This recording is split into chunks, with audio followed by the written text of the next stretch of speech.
stole my line. These all started as tiny companies. The Wright brothers started in their bicycle workshop. You could have said they started in their garage, but in those days garages didn't exist, so they started in barns and they started in little tiny rooms. Cyrus McCormick developed it in his barn, his reaper. It's changed the world, it feeds the world today.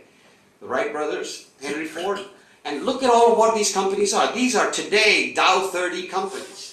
Giant, giant corporations. So they all started small and they're all big. So when people say that's a big company, it was one day started by an entrepreneur. They didn't just come out of spontaneous eruption and become this great big company.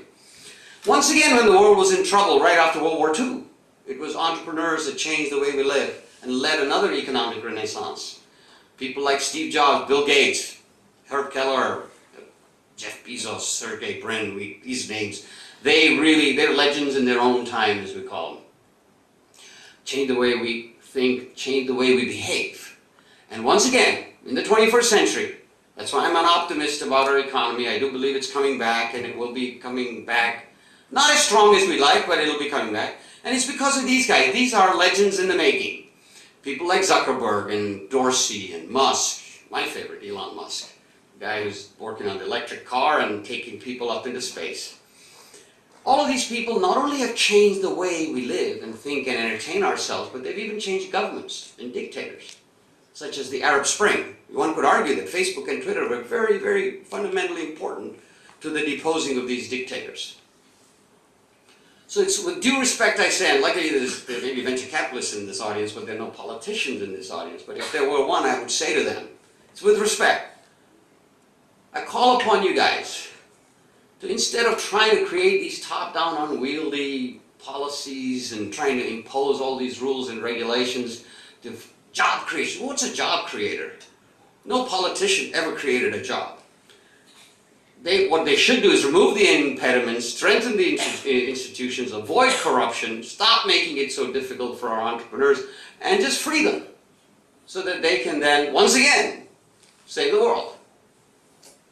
So that's about the entrepreneur. So I would also ask my Vishwas, that would have been a nice point for an applause, but it isn't really due for one, because I'm not done, is to talk a little bit about lessons learned along the way. First of all, first he wanted to say, do a little bit of my story, but I said, I don't do that. If you want to know about me, go to Google. It's far too self-serving to talk about yourself. But lessons learned along the way are important. So I came up with a real quick one. The first lesson is, the life of an entrepreneur is euphoria to terror every heartbeat. And back to euphoria. Back to terror. I got the big order, euphoria. I can't make payroll, terror. Oh, I collected a check. I can make payroll now, euphoria. Oh, those guys in the back are laughing. They understand. I got an investment, euphoria. Yes, got it. Now, no, actually, that has a gun to the head kind of responsibility. Because you're dealing with other people's money. It's not only gun to the head in terms of the demands made by these other people, but in terms of your own moral obligation. That money should be more important to you in terms of protecting it and returning it than your own. If you live by those rules, then I think you'll do fine, even if you fail a couple of times. So here, I'm now 63 years old, but I've had about 20 plus years of trying to do my own businesses and gotten lucky quite a few of the times. And through this, there were some lessons learned.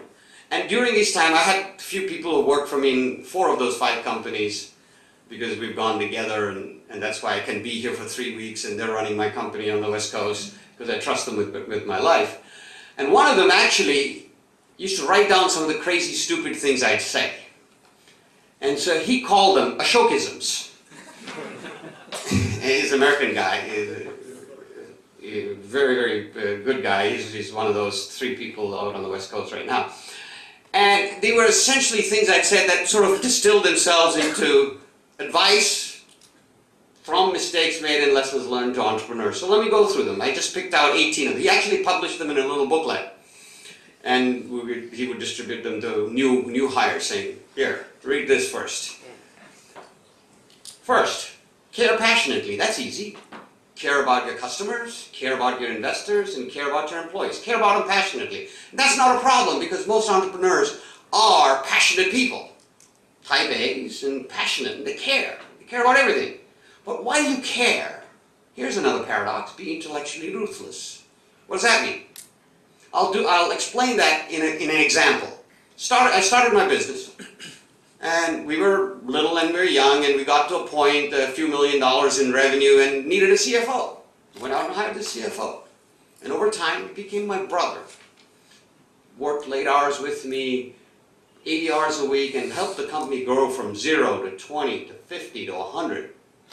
By the time we'd gone over 100, and we were headed for 200 million, it was obvious to everybody in the company except me that the job had gotten too big for this guy. But he was my brother, and I didn't see it. I was not intellectually ruthless enough to be able to dissociate my heart from my head when I should have.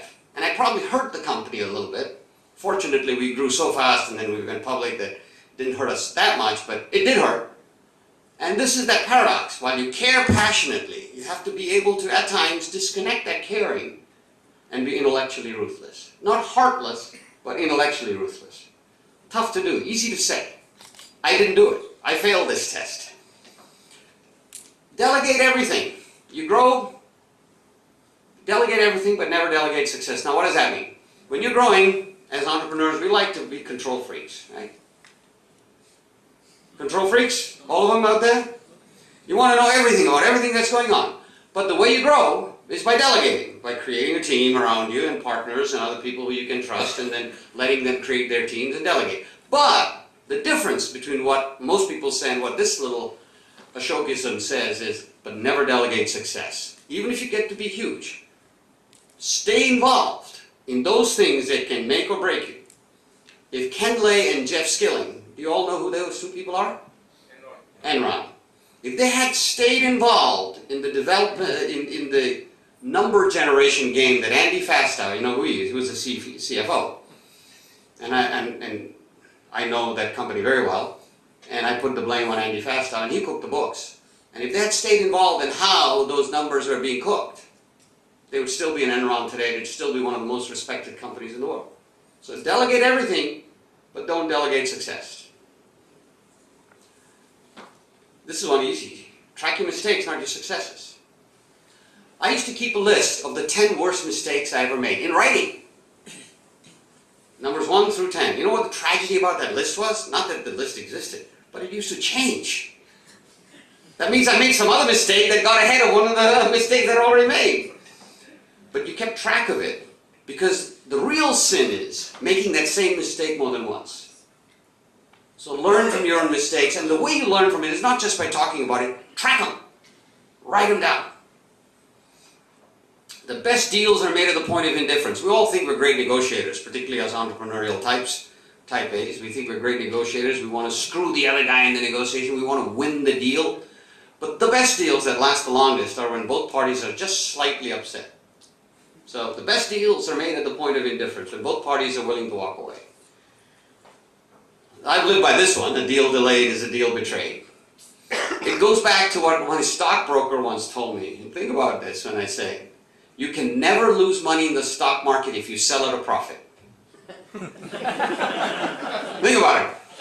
How often have you held on to your Apple stock saying, it's going to go to 700, and it goes back to 600?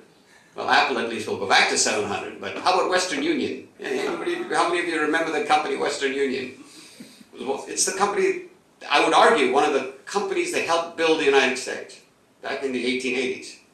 It's gone. Those of us who invested in Western Union still hold some worthless wallpaper because we tried to sell at the max, not at a profit. So a deal delayed is a deal betrayed, particularly when it comes to us entrepreneurs. Easy, hard to do. We have lost the ability to write, and we fear the ability to speak. They say the book of lists creates a whole bunch of lists. One of the lists is what people fear the most. Where's dying? Fear of dying. It's number 7. Fear of speaking is number 1. Fear of speaking in front of a crowd is number 1. So we've got to learn to conquer that anxiety, conquer that fear, and learn to speak well, learn to communicate well. It's more than just speaking from notes or speaking from prepared text. It's being able to communicate. So for entrepreneurs, for everybody, You need to learn.